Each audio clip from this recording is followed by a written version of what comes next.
Okay. He has Uranus opposed Venus, the shocks and emotions, shocks to finances. So his Venus that Pluto is hitting that Venus, which is very unstable, insecure to begin with. It's vulnerable. It's like driving a tank onto thin ice, driving a big car onto thin ice. It's going to go through the ice. So there's a confrontation over unstable finances, unstable emotions. So we already know once in his life he had that with his fiance in 1999. We don't have the chart. We could do another 8-year graph and see going back. And it's good to do these across your whole life if you want, but when you're doing a person session, you don't have time to do that. You can use, sorry, where are we here? If you have your 20-year guide, like this 20-year guide, which you have for using the transits, you can keep this handy and you can go back and see the previous team. So when his 99, when his fiance had the breakdown, 99, let's get his chart up here for a second. Pluto was at 10 of Sag. Yeah, so in 99, Pluto was at 10 of Sag.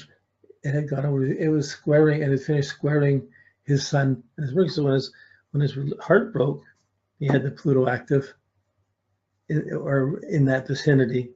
And now it's on the Venus, it's hitting the Venus, squaring the Venus, and challenging the finances, emotions, hitting the same nerve of what's valuable, what's worth things. How can this happen? How could someone disrupt what I'm trying to do or what I want? How could they do, so it's a shock. So this shock, sorry, here we go. We're seeing the Pluto, the confrontation. So, if he's coming to see me anytime in 2016, 2017, 2018, there's this fear and this confrontation around money, around what to do.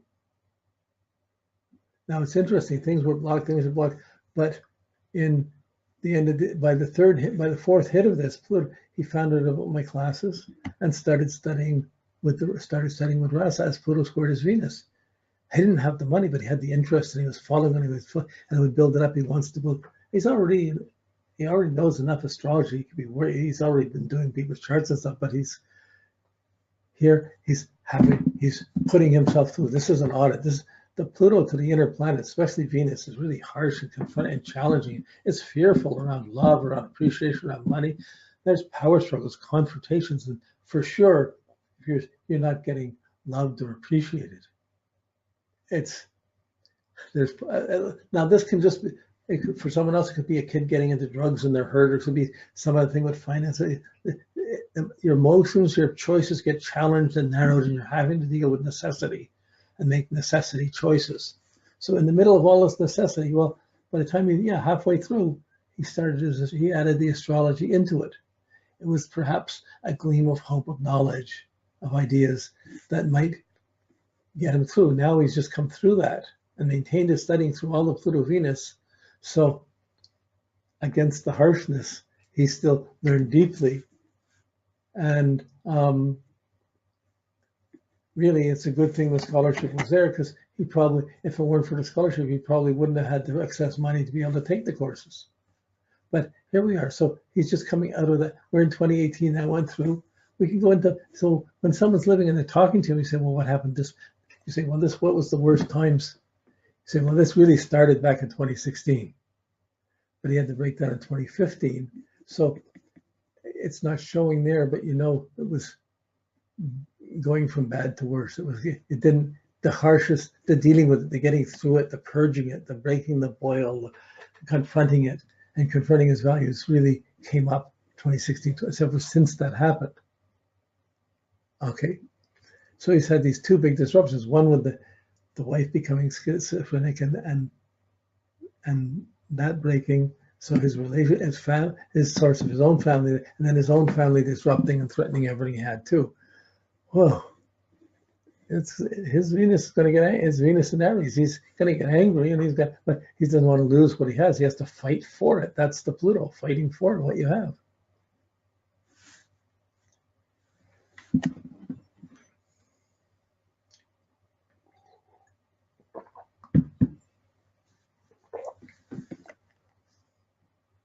Okay, and now from 2019, 2020, 2020, there's no more Pluto confrontation. He's not going to be confronted like that. He's never going to have that Pluto hitting that Venus again. He's done a real audit of his emotional life, of his desires, of his wants, of his emotions, and he's had fear and confrontation and his spiritual enlightenment has been fighting the outer thing. The inner voice is saying one thing, the outer voice is saying another, and they're both all screaming at the same time. It's just coming out of it now. And he's just finishing his levels of astrology. He's just completing his courses with he's on the last couple of levels and working on those exams. So he's going to be able to apply the astrology to add the extra income in. Circumstances have changed, but it was under sometimes a great fear or a great confrontation can bring a great concentration to something else. You can create an intensity that balances it. So I think in this case, the study allowed a place to put his emotional intensity and his Piscean insights and stay focused instead of getting lost in just the negative side of it. Okay, but it's not coming up again. So that's pretty clear slate for Pluto. Now we look at Neptune. Neptune's the planet of great visions, great dreams, of confusion, of gullibility, of fantasies, illusions, deceptions. So we look at Neptune.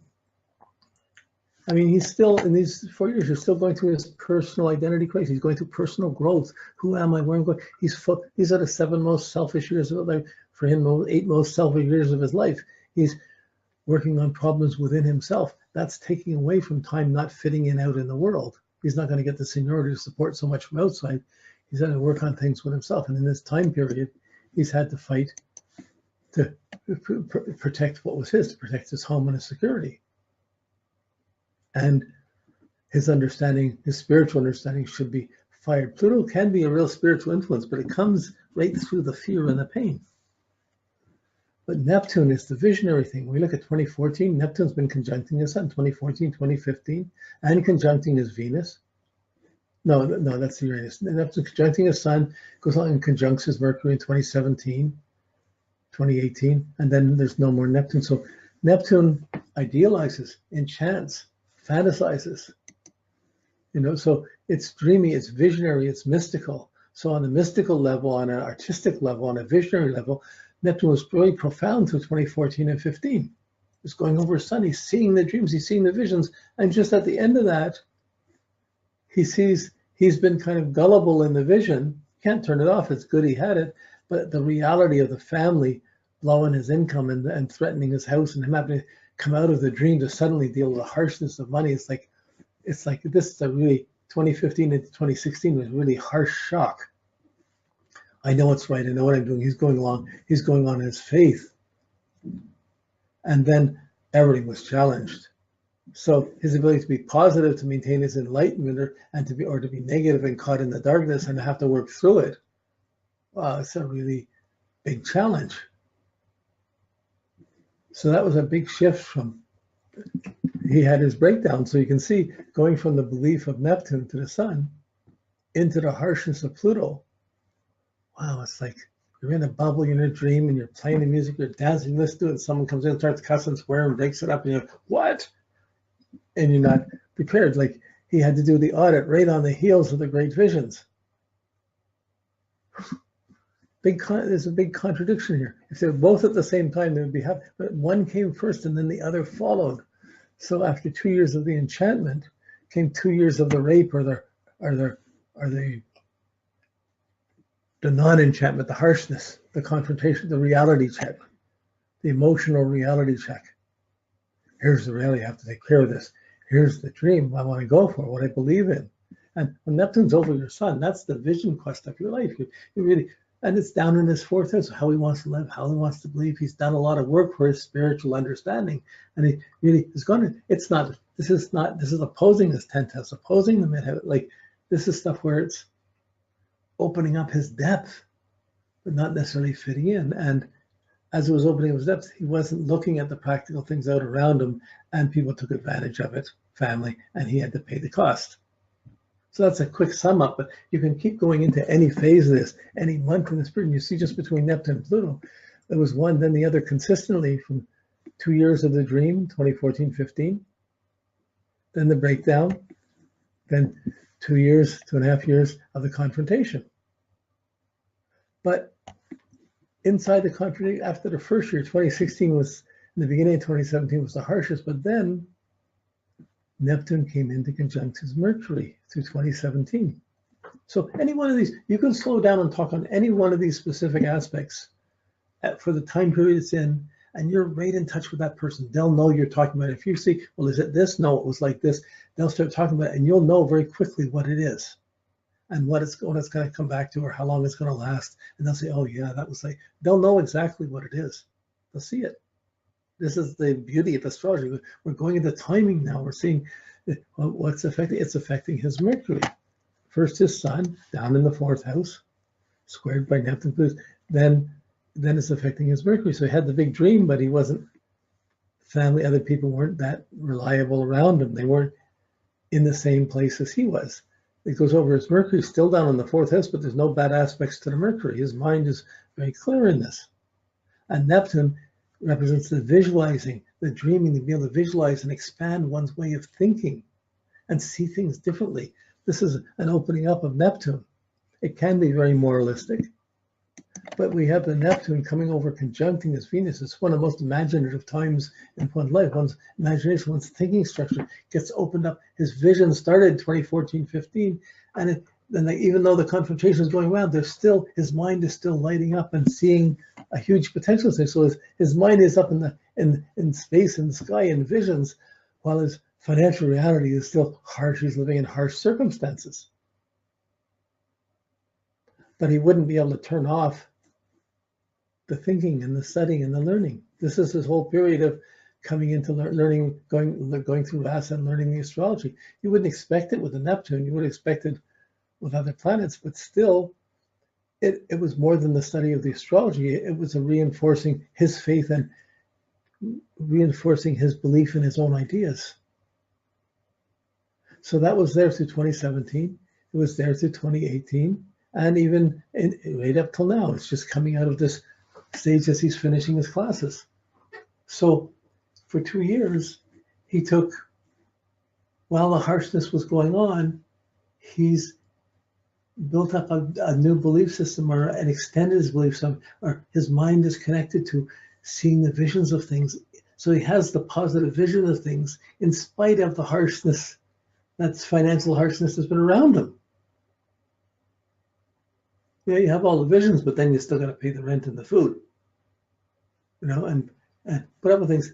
So in one way, he's all alone and having to deal with harsh necessity with the Pluto to the Venus. In the other, his mind is opening up, his imagination is opening up.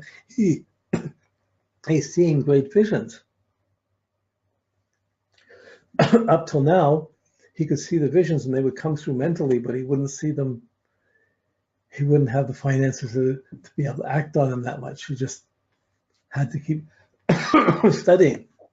But now, Neptune's lifted off the Mercury. The visions happened, and it's opening up. There's no more big confusion. This is a once-in-a-lifetime thing, as the Neptune conjuncts the Sun, conjuncts the Venus.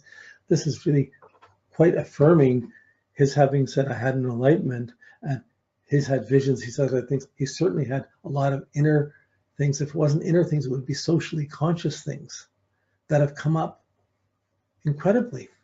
So his ability to, his ideas, is if he could ground it, if he can write these things, he's going to get a lot of ideas out. And as he does, it's leaving this harshness mind. As he's finished the classes, he's leaving the harshness mind. The two are parallel to each other in a strange way, seemingly opposite energies, but both happening at the same time and both really feeding each other. It's kind of like the fastest way to learn how to swim would be to have a shark at your heels. You got to swim faster. You have to. So these two things have been going on. So his first concern, his main concern was, how am I going to deal with the finances looking ahead? So we can see it's certainly not going to be as problematic or as harsh as it has been. There's not worse, more intense things coming down.